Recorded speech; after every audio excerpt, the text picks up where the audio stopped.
Olá, na nossa resenha científica dessa semana, vamos falar de um assunto que tem muito a ver com a resenha da semana passada. Semana passada tratamos principalmente dos riscos que são inerentes à profissão das pessoas que trabalham diretamente com os cavalos, principalmente os médicos veterinários. O artigo dessa semana tem o título de Os desafios do uso de cavalos para práticas de ensino em programas de cursos de veterinária. É um artigo desenvolvido, na verdade é uma revisão de literatura feita por pesquisadores da Nova Zelândia, tá? Onde eles fizeram um apanhado de dados e de assuntos importantes que levam em consideração qual seria a importância desse conhecimento sobre o cavalo para esse tipo de estudante no seu dia a dia dentro do currículo de veterinário, tá? Então os cavalos, eles são considerados animais imprevisíveis. São animais medrosos e com grande instinto de fuga. E estes fatores estão ligados a acidentes envolvendo as pessoas que manejam esses animais. Acredita-se que o risco de lesões possa ser maior entre as pessoas com baixos níveis de conhecimento do comportamento dos cavalos, pois elas podem não ser capazes de antecipar alguns comportamentos indesejados dos cavalos. Então, já no início, no artigo, ele já trata um pouco dessa importância do conhecimento do comportamento do cavalo e também da sua aprendizagem. Então, cerca de metade de todas as lesões relacionadas a equinos ocorrem durante atividades que não sejam montados, ou seja, a maioria delas é quando se maneja esses cavalos sem sequer estar montado neles. E por isso é provável que estudantes de veterinária e também profissionais do mercado de cavalos são um grupo de alto risco, assim como a gente já viu no nosso artigo da semana passada. Frequentemente, esses alunos que lidam diariamente com o cavalo, eles possuem pouca experiência anterior e pouca compreensão também do comportamento do cavalo, e por isso estão mais sujeitos a este risco. Sabendo disso, o objetivo dessa revisão foi analisar o uso de cavalos nas práticas de ensino de veterinária e de ciências animais. Ele também discute qual é a importância dos alunos serem capazes de interpretar o comportamento dos equinos e os níveis de excitação e as principais consequências para o aluno e para o bem-estar do cavalo quando eles não possuem esta habilidade de conhecer o comportamento dos cavalos. Sendo que a maioria dos estudantes de veterinária provém de ambiente urbano, com pouca ou nenhuma experiência no manuseio dos animais. Isso é uma realidade cada vez mais crescente nas universidades.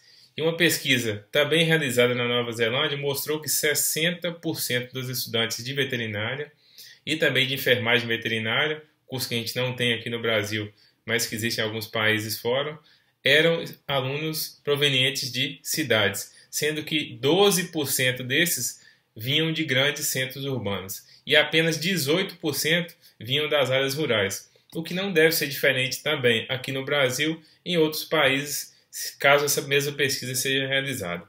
Então, devido a essa falta de exposição prévia ao contato com os animais, as escolas de veterinária devem concentrar no ensino do comportamento e manejo básico dos animais em combinação com exames e procedimentos clínicos. Então, elas não podem mais dissociar e fazer apenas a avaliação de exames clínicos e procedimentos no cavalo e também incorporar essa avaliação do manejo dos cavalos. Eu sou formado em veterinária e posso dizer que durante meu período de faculdade eu não tive nenhuma aula durante os meus 5 anos de faculdade que tratava do comportamento dos equinos ou de qualquer outra espécie animal. Tá? Então existe um consenso entre as escolas de veterinária de que o ensino de habilidades de manejo e também também uma condição vital para essa formação do veterinário. E esses cavalos foram considerados os animais mais perigosos que os alunos precisam aprender a lidar, devido ao seu tamanho e também à sua resposta de fuga inata. Como a gente já sabe, o principal mecanismo de defesa do cavalo é a fuga. E sempre que ele se sente em risco, a principal tentativa que ele faz é de fugir. E às vezes nessa tentativa de fuga é que ocorrem os acidentes. Então, oferecer oportunidades de aprendizado no manejo de animais pode ser uma tarefa difícil. E o curto tempo destinado a ele também sofre pressão de outros elementos dentro do currículo das escolas de veterinária. Os objetivos de aprendizado para muitas classes de manejo de equinos parecem fortemente focados em aspectos físicos de contenção, com menor foco na observação do estado de excitação do cavalo. Então, todos nós sabemos, e também as pessoas que são envolvidas e alguns alunos aí, ou já veterinários formados que estão aí no meio, que é muito comum, e eu pelo menos tive, é muito comum que a gente tenha aula de métodos de contenção, mas no meu caso não tive nenhuma aula que tratava especificamente do comportamento. E essa revisão trata especificamente disso, dessa falta de utilização ou de ensino do comportamento dos cavalos dentro do ensino ou dentro das práticas da veterinária. Então, só para vocês terem uma ideia, Austin e colaboradores, eles relataram que mesmo após 2 horas e meia de sessões práticas de manejo em equinos, 38% dos alunos falharam na primeira tentativa de uma prática básica de exame de manipulação dos cavalos. Ou seja, apenas o curto tempo dedicado das universidades ao ensino ou à utilização prática dos alunos com os animais, ele é insuficiente para que esse aluno saia realmente bem preparado da universidade. Então, o bem-estar de todos os animais utilizados nas aulas práticas também é de importância crítica e os alunos precisam de habilidades para avaliar o bem-estar físico e o estado de excitação desses cavalos com os quais trabalham. E aí surge uma pergunta. Um manipulador ingênuo, ele corre mais risco ou menos risco de lesão? Tá? E aí tem um estudo que investigou a capacidade dos alunos de veterinária de avaliar o estado emocional e a excitação dos cavalos. E relatou que menos da metade, vou repetir, menos da metade dos estudantes descreveu corretamente o estado emocional dos cavalos. Ou seja, eles tinham pouco conhecimento sobre o comportamento do cavalo.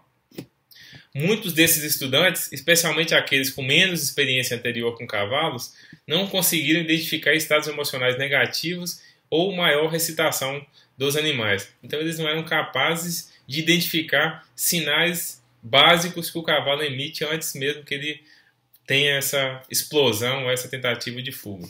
Então esta incapacidade dos estudantes de avaliar com precisão o comportamento dos cavalos, como a ansiedade e a excitação, cria falhas da comunicação homem-cavalo e posteriormente representa um risco para a segurança destes alunos. Tá? Então as lesões mais comuns sofridas por estudantes de veterinária durante as aulas práticas foram coices, mordidas ou pisadas nos pés, sendo que 26,1% dessas lesões ocorreram quando esses estudantes estavam em pé perto de um cavalo, pelo simples fato de estarem mal posicionados. 21,7% delas quando se estava realizando algum tipo de procedimento de manejo e 17,4% realizando procedimentos físicos, mas não invasivos. Então esses dados eles indicam a falta de consciência do estado de excitação do cavalo e também do posicionamento seguro ao redor do cavalo pelos alunos. Então que seria um conhecimento mínimo o aluno entender em qual posição ele poderia ficar perto de um determinado cavalo em segurança. E eles não têm esse mínimo de conhecimento. Então, Rida e colaboradores, em 2015, relataram que 52% dos estudantes acreditavam que sua lesão foi causada como resultado da resistência do cavalo ao manejo. Então, atribuíam a culpa ao cavalo e não à sua falta de experiência ou até mesmo falta de conhecimento. Contudo, a inexperiência e a desatenção também foi citada pelos estudantes como responsáveis por 39% e 30% dos acidentes, respectivamente. Ou seja, uma menor proporção dos estudantes realmente reconheciam a sua falta de experiência. Então, esses dados sugerem ainda falta de experiência ou capacidade de observar e responder rapidamente aos sinais comportamentais exibidos pelo cavalo. Dos estudantes feridos, 30% acreditavam que o incidente ocorreu porque o cavalo estava com medo ou angustiado, tá? E o que provavelmente pode ter acontecido realmente. Talvez algumas dessas lesões pudessem ser evitadas se os alunos pudessem identificar melhor os sinais sutis dos cavalos, incluindo mudanças nos seus níveis de excitação, que moderam seu comportamento e também se abordagens mais adequadas para reduzir essa excitação fossem adotadas. Ou seja, talvez se esses estudantes tivessem um pouco mais de experiência e de conhecimento, poderiam ter evitado esse tipo de lesão. E agora vamos falar um pouco, um outro tópico abordado dentro dessa revisão, era o bem-estar dos animais utilizados no ensino. Tá?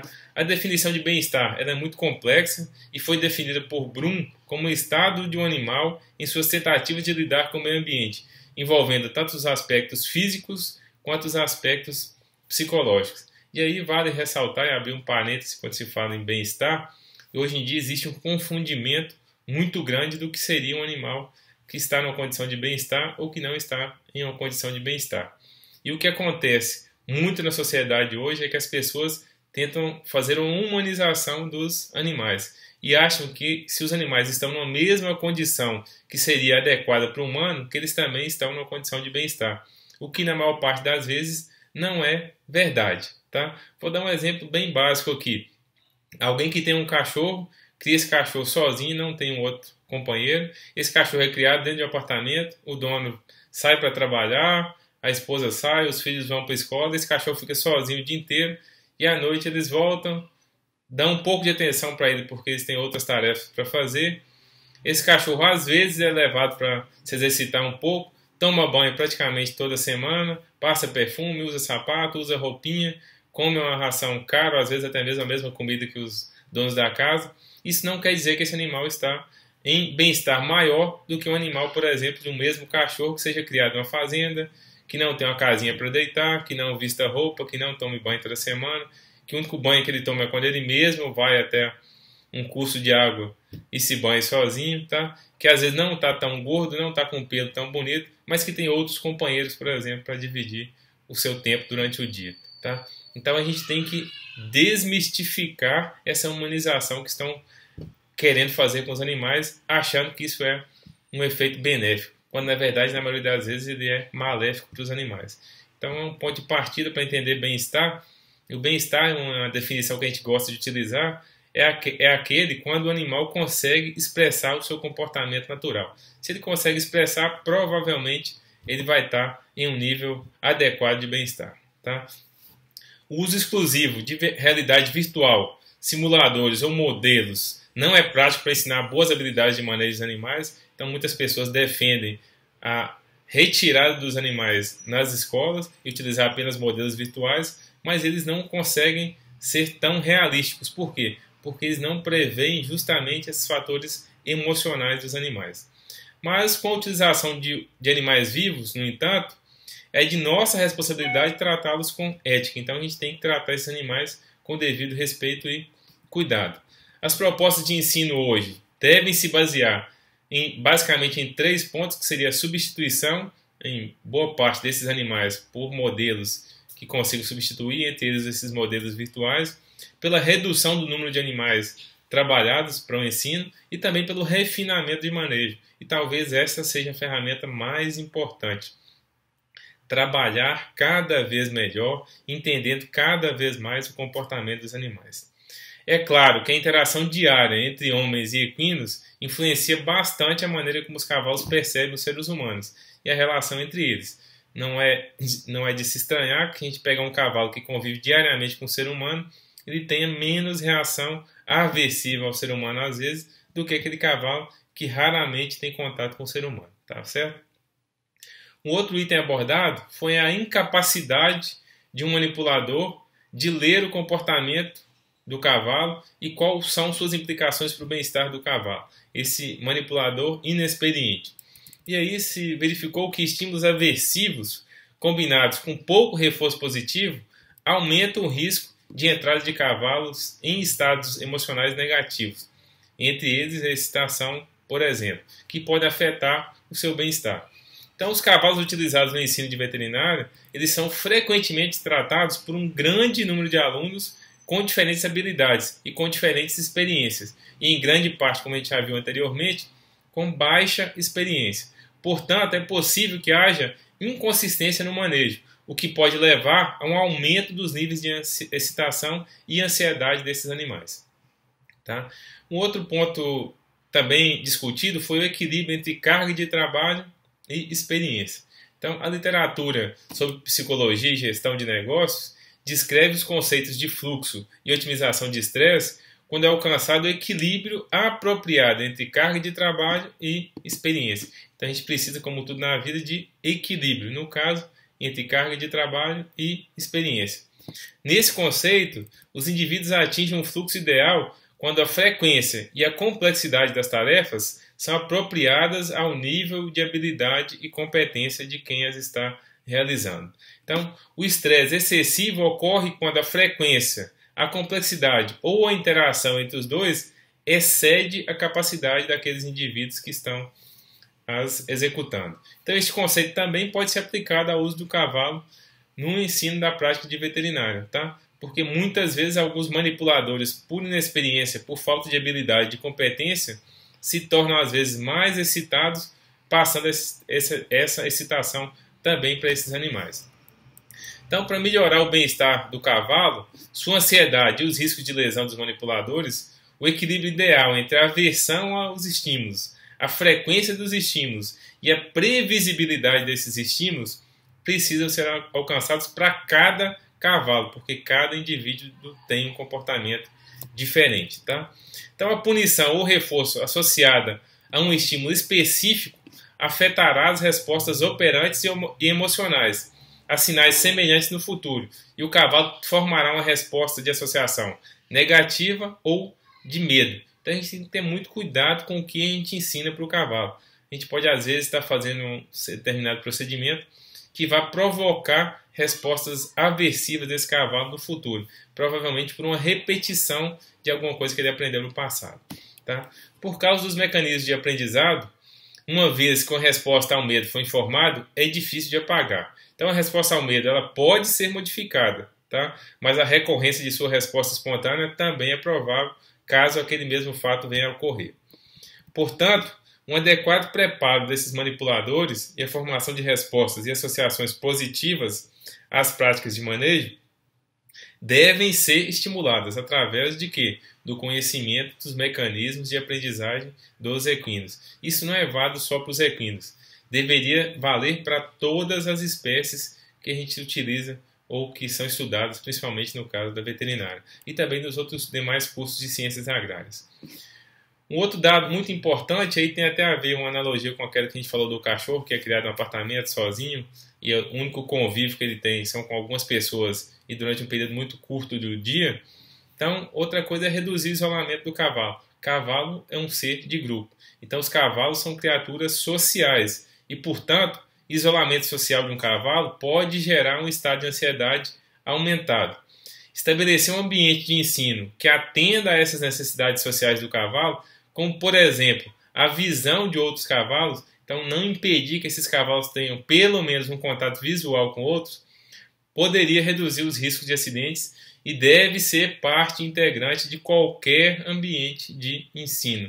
Lembra do que a gente falou quando a gente falou de o que seria o bem-estar. Deixe o animal manifestar o seu comportamento natural. E viver em grupo é comportamento natural do cavalo. Algumas características que são inerentes aos cavalos e seres humanos, né? Os cavalos utilizados no ensino eles são frequentemente escolhidos com base em suas características calmas e de facilidade de manejo. Em nenhuma escola de veterinária se pega um cavalo mais arredio, mais difícil, mais assustado e se põe para que esses alunos trabalhem no dia a dia. Normalmente aqueles animais que ficam lá por muito tempo são justamente esses animais mais calmos e foram selecionados justamente por isso.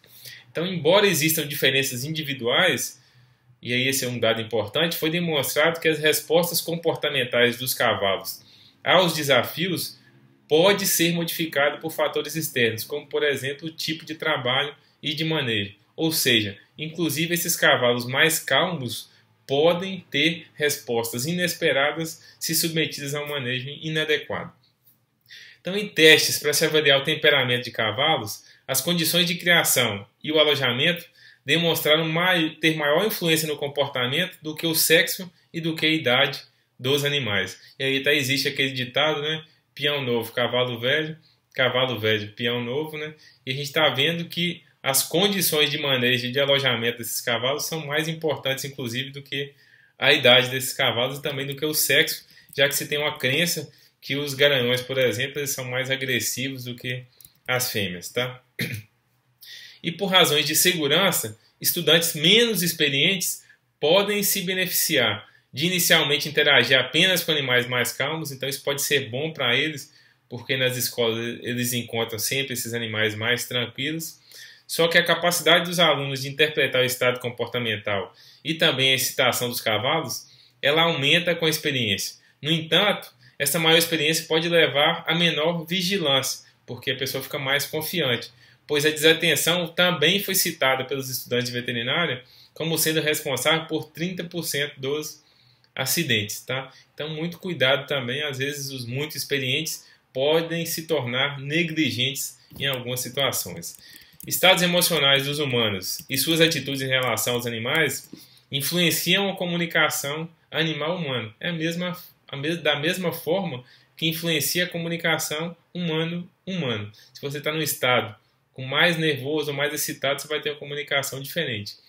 Assim, um programa de treinamento ativo para estudantes em torno da etologia e da teoria da aprendizagem vai melhorar o bem-estar dos cavalos. Por quê? Porque vai tornar esse estudante mais consistente na sua forma de comunicação com os cavalos. Por quê? Porque ele vai ter mais segurança, ele vai ter mais habilidade e mais competência, como já foi discutido anteriormente.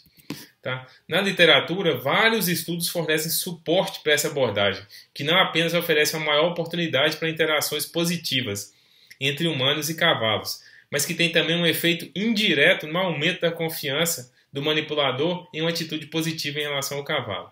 Então, um manipulador nervoso, ele pode fornecer um ambiente elevado de estado de excitação para o cavalo, que estimula o cavalo a responder a um perigo de forma mais imprevisível ainda, principalmente quando esse animal está contido, porque lembra que a contenção do cavalo deixa ele em um estado mais apreensivo. Por quê? Porque a gente está limitando a sua possibilidade de fuga. Tá? Então, apesar da falta de métricas, que existem várias etapas práticas que podem ser implementadas dentro do ambiente da prática de ensino. Tá? A primeira delas, e aí para a gente fechar, seria o quê? A previsibilidade. O que seria essa previsibilidade? Ela nada mais é do que garantir a conscientização dos alunos sobre a etologia do cavalo e também o nicho ecológico do cavalo antes do início das práticas, visando o quê? Melhorar as interações com os cavalos e reduzir os riscos de lesões, além de melhorar principalmente o bem-estar do cavalo. O segundo ponto importante seria as características específicas do cavalo e as adversidades dos estímulos. Então, através da exposição dos alunos à teoria da aprendizagem desde o início do seu currículo, antes mesmo das práticas com o cavalo, tornariam esse ambiente melhor. Então, isso seria importante, pois cada interação entre homem e cavalo sempre gera um efeito modificador. E esse efeito pode ser bom ou pode ser ruim. Então, quanto mais conhecimento, quanto mais habilidade, mais competência para lidar com esses animais o estudante tiver, maior o número de vezes em que esse efeito será um efeito benéfico. Tá? O terceiro seria considerar as características inerentes ao cavalo, a cada cavalo, na verdade, como idade, temperamento, condições anteriores, experiências prévias que esse cavalo teve. Isso é muito importante. Ele, como a gente já falou anteriormente, ele pode modular respostas futuras do cavalo também. E o quarto e último seria impedir uma ansiedade adicional causada pelo isolamento social. Então, toda vez que você vai trabalhar com um cavalo, principalmente se esse cavalo ele convive com outros cavalos do grupo, manter aqueles outros animais por perto, pelo menos dentro do campo de visão desse cavalo, vai deixá-lo mais calmo, muito mais tranquilo e vai reduzir em muito a probabilidade de uma resposta indesejada. Certo? Essa foi a nossa resenha científica de hoje. Espero que tenha contribuído para vocês. Fiquem atentos, sempre entendam com o que estão trabalhando. Tá? Conhecer de comportamento, conhecer as teorias de aprendizagem do cavalo é fundamental para qualquer profissional que está envolvido ou trabalha no mercado com cavalos, tá? Para qualquer profissional. Um simples fato de você ir, pegar um cavalo para casquear e pegar um cavalo para, inclusive, ser registrado, já aconteceu comigo por diversas vezes, de chegar em horas, às vezes, para registrar algum potro e não ter ninguém para ajudar, e você tem que pegar um potro de 5, 6 meses, às vezes, sozinho, que nunca foi cabresteado, que tem muito pouco contato, tem que pegar esse cavalo, fazer a resenha dele, colocar um chip, coletar material para exame de DNA. E se você não tem um mínimo de conhecimento, quando se tem, isso se torna fácil com zero risco de acidente. Mas quando se não tem, isso pode ser um transtorno muito grande e às vezes esse serviço nem sequer ser realizado. Tá bom? Fica a dica então. Nos encontramos na próxima resenha científica. Grande abraço.